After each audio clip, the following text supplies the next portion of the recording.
ನಾವು Appu sir birthday ಅಂತ celebrate ಮಾಡ್ತಿದ್ವಿ. ಒಂದು 3 ವರ್ಷಗಳಿಂದ ಜಯಂತ್ಯೋತ್ಸವ ಅಂತ ಹೇಳ್ತಿದ್ವಿ. ಮನಸ್ಸಿಗೆ ನೋವಾಗುತ್ತೆ. ಆದರೂ ಸಹ ಇಷ್ಟು ಅಭಿಮಾನ ಪಡೆದವರು ನಿಜಕ್ಕೂ ಅವರೇ ದೇವರು ಅಂದರೆ ತಪ್ಪಾಗಲ್ಲ. ನೀವು ಇವತ್ತು ನಿಮ್ಮ ಮುದ್ದಿನ ಇವರಿಗೆ ಬಂದು ಇಲ್ಲೇ ಕೇಕ್ ಕಟ್ ಮಾಡಿಸಿದ್ರೆ, ವಿಶೇಷ ಪೂಜೆ ಸಲ್ಲಿಸಿದ್ರೆ, ಹೇಳಿ ಸರ್.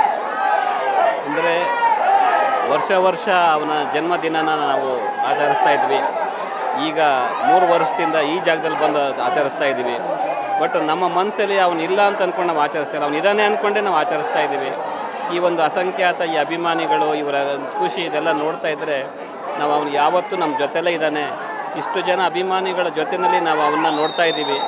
ಅವನ ಜನ್ಮನ ಈ ಥರ ಒಂದು ಸಂದರ್ಭದಲ್ಲಿ ಬಂದು ಅವನ ಜನ್ಮದಿನೋತ್ಸವನ ಆಚರಿಸಿ ಎಲ್ಲ ಜನಗಳ ಒಂದು ಅವರ ಆಸೆ, ಅವರ ಖುಷಿ ನೋಡ್ತಾ ಇದ್ದರೆ ನಮಗೆ ಏನೋ ಒಂಥರ ಪುಳುಕ ಆಗ್ತಾ ಇದೆ. ಅವನಿಲ್ಲ, ಮತ್ತೊಮ್ಮೆ ಹೇಳ್ತಾ ಇದ್ದೀನಿ, ಅವನಿಲ್ಲ ಅಂದ್ಕೊಳ್ದೆ ಅವನಿದ್ದಾನೆ ಅಂದ್ಕೊಂಡು ವರ್ಷ ಬಂದು ಈ ಜಾಗದಲ್ಲಿ ಬಂದು 3 ವರ್ಷದಿಂದ ಈ ಒಂದು ಜನ್ಮದಿನೋತ್ಸವನ ಆಚರಿಸ್ತಾ ಇದ್ದೀವಿ. ಇದು ನಮ್ಮ ಜನತೆ ಇಟ್ಟಿರ್ತಕ್ಕಂಥ ಪ್ರೀತಿಗೆ ನಾವು ತುಂಬ ಕೃತಜ್ಞರಾಗಿದ್ದೇವೆ. ಜೊತೆಯಲ್ಲಿ ಎಲ್ಲರಿಗೂ ಅವನು ಇದ್ದಾನೆ ಅಂದ್ಕೊಂಡು ಅವನಿಗೆ ಜನ್ಮದಿನ ಶುಭಾಶಯನ ಈ ಜಾಗದಲ್ಲಿ ನಿಮ್ಮ ಮುಖಾಂತರ ನಾನು ಹೇಳ್ತಾ ಇದ್ದೀನಿ. ಥ್ಯಾಂಕ್ಸ್. ನಾವೆಲ್ಲನೂ ಅಪ್ಪು ಅವ್ರನ್ನ ಸೂಪರ್ ಸ್ಟಾರ್ ಆಗಿ ನೋಡಿದ್ದೀವಿ. ಆದರೆ ಎಸ್ ಎ ಗೋವಿಂದರಾಜು ಅವರು ಮಗು ಥರ ಮಗನ ಎತ್ಕೊಂಡು ಆಡಿಸ್ದಂಗೆ, ಸಣ್ಣ ಮಗು ಇದ್ದಾಗಿಂದ ಜೊತೆಯಲ್ಲಿ ನೋಡ್ತಾ ಇದ್ರೆ, ಆಡಿಸ್ತಾ ಇದ್ರೆ.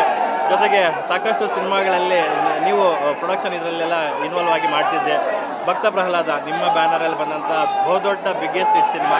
ಇವತ್ತಿಗೂ ಸಹ ಭಕ್ತ ಪ್ರಹ್ಲಾದ ಸಿನಿಮಾದಲ್ಲಿ ಅಣ್ಣವ್ರು ಹೀರೋ ಆದರೂ ಸಹ ಅಪ್ಪುನೇ ಹೀರೋ. ಸೊ ಆ ದಿನಗಳು ನೆನೆಸ್ಕೊಂಡ್ರೆ ಏನಾಗ್ತದೆ ಸರ್? ಅಂದರೆ ಅದು ಮರೆಯೋಕ್ಕಾಗದಿರೋ ದಿನಗಳು. ಅವನ ಒಂದು ಆದಷ್ಟು ಅವನ ಚೈಲ್ಡ್ ಅಂದರೆ ಚಿಕ್ಕವನಿದ್ದಾಗ ಸಿನಿಮಾಗಳು ಮಾಡಿರೋದೇ ಜಾಸ್ತಿ ನಾನೇ.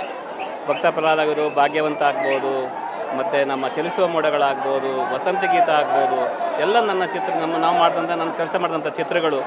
ಅದನ್ನು ನೋಡ್ತಾ ಇದ್ದರೆ ನಂಗೆ ತುಂಬ ನಾನು ಹೇಳ್ಕೊಳ್ಳೋಕೆ ತುಂಬ ಕಷ್ಟ ಆಗ್ತಾಯಿದೆ. ಅವನಿದ್ದ ರೀತಿ, ಅವನು ನಡ್ಕೊಳ್ತಿದ್ದ ರೀತಿ, ಅವನ ಅಭಿನಯ ಪ್ರತಿಯೊಂದು ನೋಡ್ತಾ ಇದ್ದರೆ ನನಗೆ ಏನು ಹೇಳಬೇಕು ನನಗೆ ಗೊತ್ತಾಗ್ತಾ ಇಲ್ಲ. ಅದರಲ್ಲಂತೂ ಭಾಗ್ಯವಂತ ಅಂತ ಒಂದು ಸಿನಿಮಾ ಇವತ್ತು ಏನಾರು ನನ್ನ ಟಿ ವಿಗಳಲ್ಲೆಲ್ಲ ಬಂದರೆ ನನಗೆ ನಂಗೆ ಅಳು ಬಂದುಬಿಡುತ್ತೆ ಆ ಪಿಕ್ಚರ್ ನೋಡ್ತಾ ಇದ್ದರೆ. ಏನಪ್ಪ ಇಂಥ ಒಂದು ಮಹಾತ್ ನಟನ, ನಮ್ಮ ಹುಡುಗನ ನಾವು ಕಳ್ಕೊಂಡಿದ್ದೀವಿ ಅಂತ ಅನ್ನಿಸಿದ್ರು ಕೂಡ ಇದೆಲ್ಲ ನೋಡ್ತಾ ಇದ್ದರೆ, ಈ ಒಂದು ಜನಸ್ತೋಮ, ಜನಗಳ ಒಂದು ಅಭಿಮಾನ ನೋಡ್ತಾ ಇದ್ದರೆ ನಮ್ಮ ಅಪ್ಪು ಎಂಥ ಒಂದು ದೇವರಾಗಿದ್ದಾನೆ.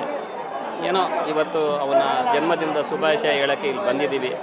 ನಿಮ್ಮ ಮುಖಾಂತರ ಹೇಳ್ತಾ ಇದ್ದೀವಿ. ಇನ್ನೇನು ಹೇಳೋಕ್ಕೆ ಸಾಧ್ಯ ಅಷ್ಟೇ.